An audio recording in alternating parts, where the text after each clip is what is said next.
एक बूढ़े भिखारी अनोखी कहानी। कहानी नई नई सीख देती है बच्चों में। अगर अच्छे अच्छे संस्कार सीखने हों तो कहानी सबसे अच्छा जरिया बन सकती है। आज की कहानी आपको थोड़ा भावुक कर सकती है, क्योंकि आज आप एक इमोशनल कहानी आपके साथ साझा कर रहा हूँ। हाँ, इमोशनल करने के साथ साथ एक बहुमूल्य बोध भी आप इस कहानी से सीख सकते हैं, इसलिए इसे पूरी ज़रूर पढ़िएगा। एक बूढ़े भिखारी अनोखी कहानी।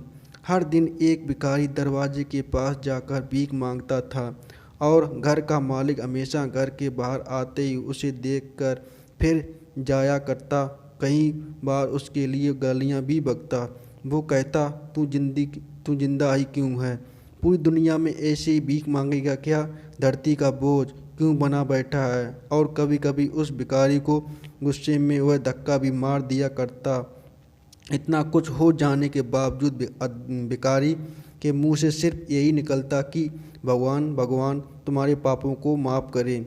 एक बार सेठ को धंधे में बड़ा नुकसान होने की खबर मिली।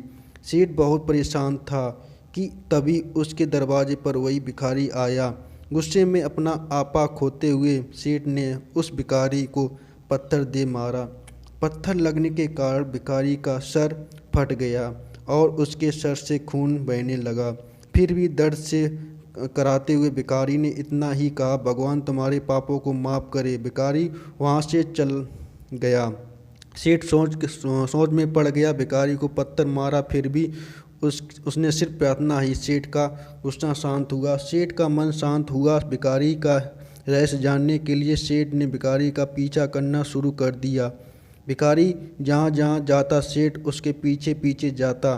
देख कि कई उसको खाना देता, कोई उसको मारता, कोई अपमानित करता और तो कोई गाली देता।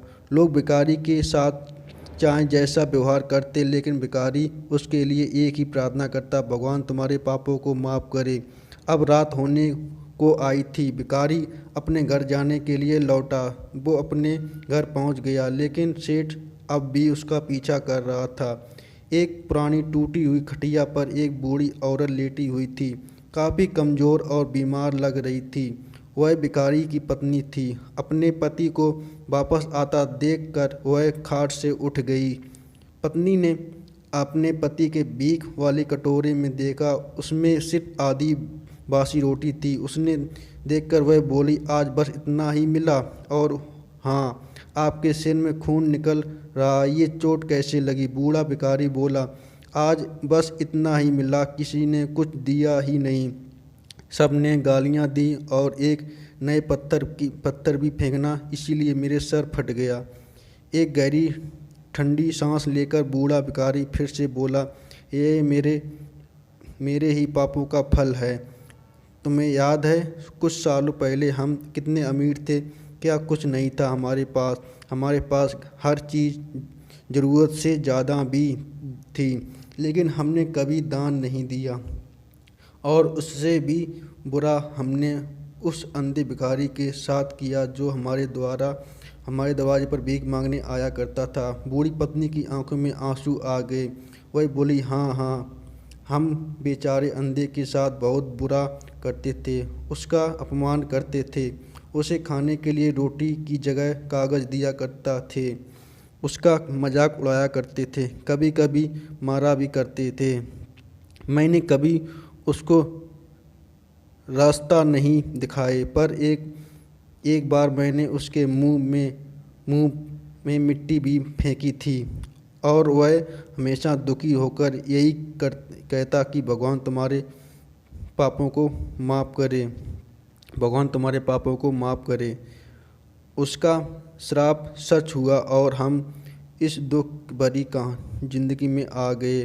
भिखारी बोला, हाँ, उसका श्राप सच हुआ, इसलिए मैं किसी को बद्दुआ नहीं देता। चाहे कोई भी मेरे साथ कैसा भी बर्ताव करे, मैं हमेशा उसके लिए प्रार्थना ही करता हूँ।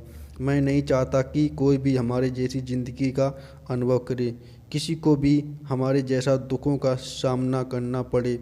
वो नहीं जानते कि हम कितना बड़ा पाप कर रहे हैं, इसलिए अनजाने में हुए पाप की ऐसी सज़ा किसी को भी ना मिले। मैं नहीं चाहता सेठ वहीं पर छुपकर ये सारी बातें सुन रहा था। जब उसे सब कुछ समझ में आ गया था, भिखारी और उसकी पत्नी ने वह आधी रोटी मिल बाँट कर खाई और भगवान को धन्यवाद बोलकर सो गए। अगले दिन बड़ा भिखारी फिर से भीख मांगने गया। सेठ के घर के पास जाते हैं। सेठ ने पहले एक गर्म रोटी या उसके लिए निकाल कर रखी थी। उसे देते हुए सेठ विनम्रता से बोला, माफ़ कर कीजिए बाबा, उसे बहुत बड़ी गलती हो गई। भिखारी बोला, भगवान तेरा भला करे। इतना कहकर वह आगे निकल गया। इस कहानी से सीख लेने लायक है।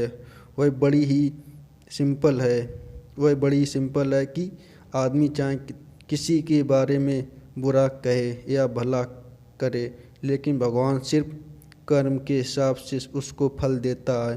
क्या हुआ अगर भगवान नहीं दिखता? लेकिन यह बात बिल्कुल सच है।